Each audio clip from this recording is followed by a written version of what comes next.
Hi everybody, welcome back. My name's Claire. I'm going to do another Catherine Wheel firework painting. I did this one and it just reminded me of a Catherine Wheel. I just put the colour down in curves, blew it out from the centre and loved the result. It was such an easy pour to do with, I think, really quite effective results. So I've got a new colour scheme, same size canvas, but a brand new colour scheme to try. So let me show you the colours.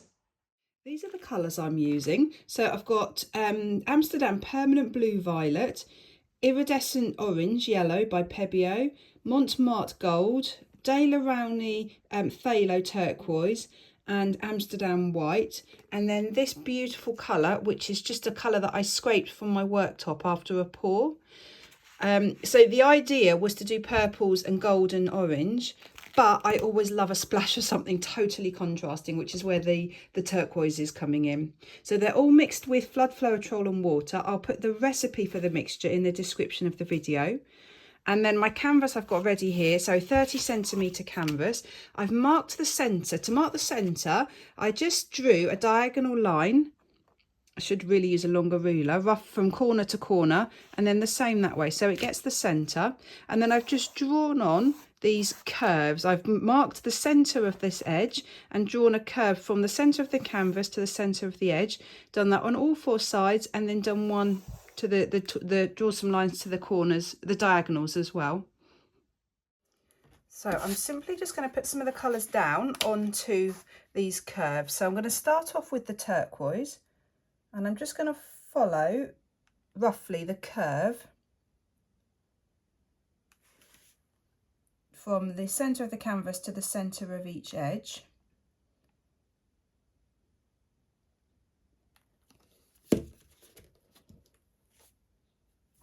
And then I think on the ones in between, I might go for the dark purple.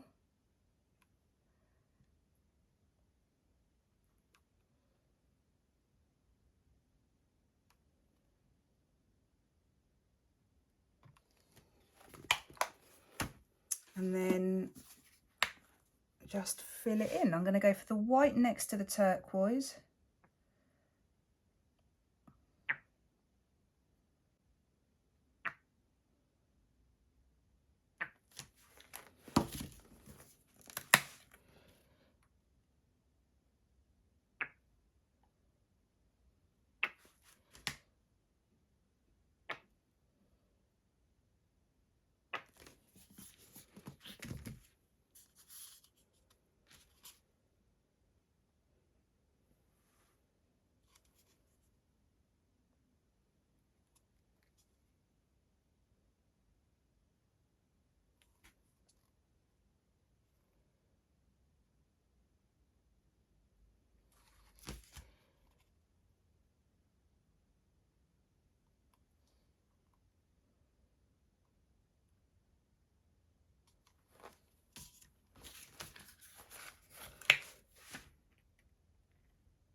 Right, loads and loads of paint in the centre.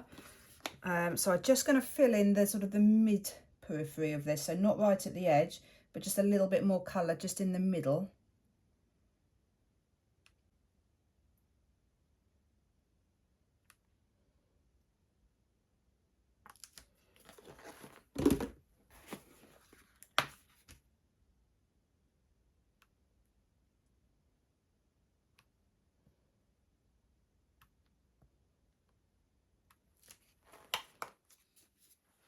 Right, and I actually think that's probably enough.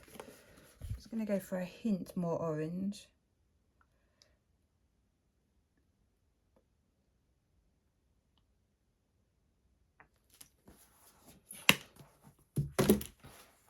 Right, let's see what happens when I blow this out. So I'm going to blow this out in a similar pattern to before. In fact, no, oh, should I? I might go diagonally first. Last time I went from the centre up and then at right angles and then did the diagonals last. Wonder what would happen if I started with the diagonals.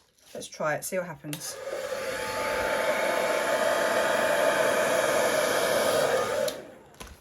I'm just going to turn it round each time. Oh my goodness, the cells that are popping up.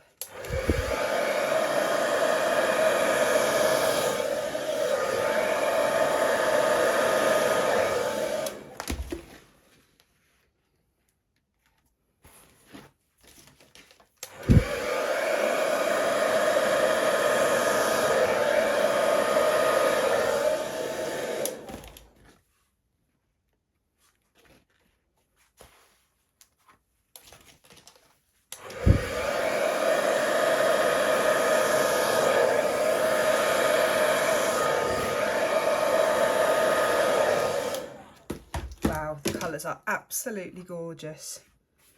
Look at the turquoise. You've got that real splash of turquoise. My purple, dark purple's a little bit lost there. I'm going to torch it. Look at the orange.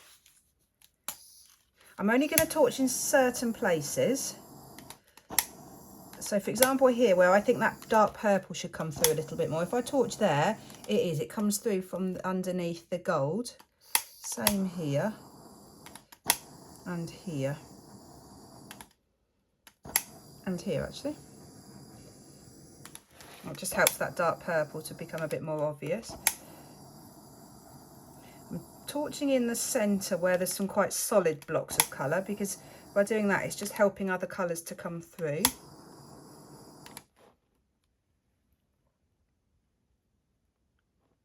Wow, I love it. The orange is beautiful. Such a bright pop of orange in there. This really has to be one of the easiest techniques ever. So if you are new to fluid art, just do this. Just pour loads of paint on and blow it out with a hairdryer, because you get a design. You get a full-on, happy, colourful piece of artwork. I've never been that fussed about negative space, and with all my touch pours, there's no negative space anymore.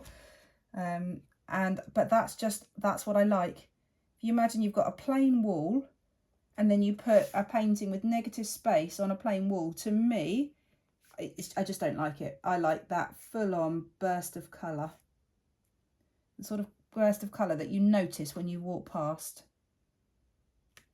So I'm just dabbing the edges. There's just a few little bits that haven't quite got covered with the paint.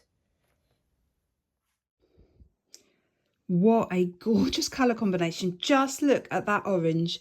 It jumps out. The cells, the orange and gold cells, are just amazing. They're just so natural looking, so organic looking, which is what you get when you use iridescent colours with, well, in my case, with floetrol. You get cells when you use silicone, but the cells look totally different. They're very round and structured, whereas these, all different sizes, much more organic, much more natural looking. The sparkle is amazing. They're beautiful colours together there, the orange and the purples. And you can see there how the orange is just sitting over the top of the purple, because it creates almost a slight shadow there. Oh, it's so pretty. I could just do this technique again and again and again. Instant results, and yeah, I think 9 times out of 10 it's easy, it works. So I will be back when it's dry.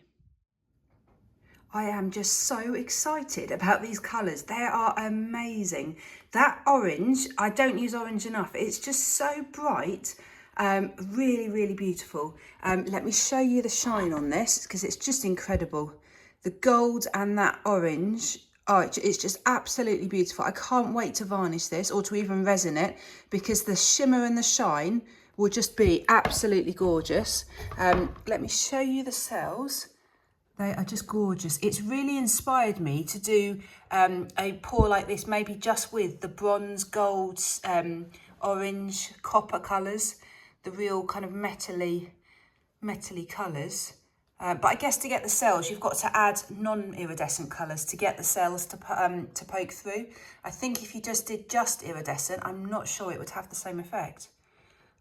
Just beautiful cells, tiny little speckles there where I torched, and then much bigger, bolder cells for the iridescent. And just look at that, the gold and the turquoise. The reason I put the turquoise next to the white was for this reason. So you've got the very dark turquoise there, but you get to see the colour so much more when it blows over the white. So happy with this. Somebody said it looks like a pinwheel, this style of painting. I wasn't sure what a pinwheel was or is, but I looked it up and it's one of those little wheels you put in the garden, like a little windmill. So yeah, totally agree. Definitely a pinwheel, definitely a Catherine Wheel firework.